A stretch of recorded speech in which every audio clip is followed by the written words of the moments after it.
If you haven't had opportunity to watch Avengers Endgame, stop listening now. Minor spoilers. Here we go. You need to go see this movie.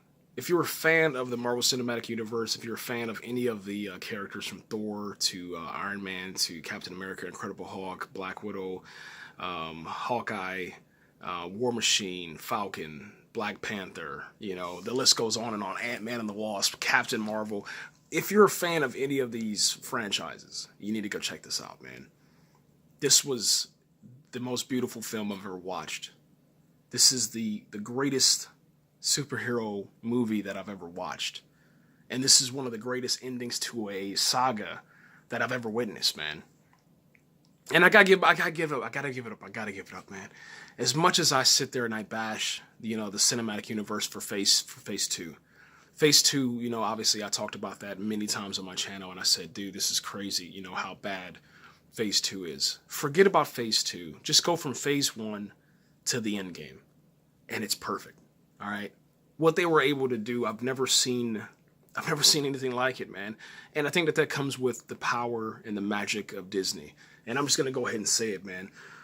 Having Disney own all this stuff, having them own Star Wars, and now owning Aliens and X-Men, and, obviously, the Marvel studios, having them own all this, the possibilities for them to just blow your mind is there. And it's here to stay. I don't know what's going to happen in the future with the Marvel Cinematic Universe. I don't know, but I just want to say that it's going to be in a great place, man. Just to see the possibility of Endgame breaking and shattering, the top film records to beat out Avatar, man, which is a possibility right now. With them almost breaking even, like just maybe a couple more hours on this Sunday, they'll break even. With obviously the film cost $1 billion to produce, they're going to be at $1 billion in a very few short hours. It's unheard of, man. It's shattering records. It makes you feel great. The movie experience was excellent. The 3D was amazing. I don't want to give out too much, man. What I will say is this: the future of this studio. Whenever we get to the point where it says Marvel Studios and then wherever the I and the O are at, it turns into a 2 and a 0. 20 years from now, you know what I'm saying? It's going to be amazing. If you think about that, man, we've already passed the 10-year mark. Now we're heading into the 20-year mark. Imagine the next time that we get, let's go 10 years in the future when we get the 2 and the O at the end. Imagine them spending $2 billion on a film, and imagine what that could be. Imagine how beautiful it is, man. Infinity War was insane, okay? It was just crazy to see, obviously the Incredible Hulk get shut down by Thanos, and then he never wants to reemerge. And then to get to this point to where you see what you see on the screen, and I don't want to spoil anything, but it's like, this is really, truly actually happening, you know what I'm saying? And as a fan of the Incredible Hulk, as a fan of Captain America, and as someone that really does not like Iron Man, it was perfect for me. It really was, man. I couldn't even believe what I was seeing. Like, there were so many moments where I was jumping up from my seat, I was cheering, I was shouting, I was screaming.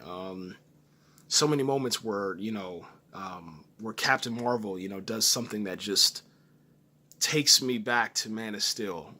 It was perfect. It was absolutely perfect, man. 3 hours and 2 minutes is the runtime. It's a little on the heavy side, I will say that, but I think that it's worth it. I think that you'll be tired as hell, man, especially if you're like myself and you don't sleep really well and you have a bad sleep pattern or whatever. You're going to be exhausted, man. So I went to the movie yesterday at 10:30 is when our movie started on IMAX 3D. Got home. I literally drove 45 minutes to go watch the movie in IMAX. All right. And then got there, watched the movie for 3 hours, drove back another 45 minutes, fell asleep as I was watching The Possession of Hannah Grace. Fell asleep at right around, I think it was like 6:30, and didn't wake up until 7 o'clock in the morning on Sunday. And it was worth it, man. It was worth it. I don't know what else to say, man, besides where do you go from here? You know, how do you take that perfection and elevate it to the next level, man? I can't wait to see what they announce later on. And I don't know when they're going to do it. I imagine probably right around the time that Star Wars comes out. That's probably when they'll start talking about the next phase for the Marvel Cinematic Universe and where they're going to go next. It's just amazing, man. So yeah, I don't want to spoil anything. I will have a spoiler-filled review coming up here really shortly, and please don't spoil it inside of this video. Just wait for that to come up. But if you do want to join a discussion where you can talk about the spoilers, you can go to the Translucent Origin Facebook page. There's a group on there, and there's a whole bunch of spoilers. I took a lot of video, took a lot of footage, and it's all in there, man. Guys, I don't know what else to say, man. I'm happy. I'm glad that it's over, though. I will say that, because now I can focus back on DC and, hopefully get those guys a little boost, man. But, yep, I'm out of here, guys. That's it. Take it easy. I think that was Zach. Zach, what's up, bro? You just messaged me on Facebook. It's pretty cool, man. Yeah. Hey, guys, go subscribe to Zach. He hasn't made a YouTube channel yet, but he's on Facebook. Right here, guys.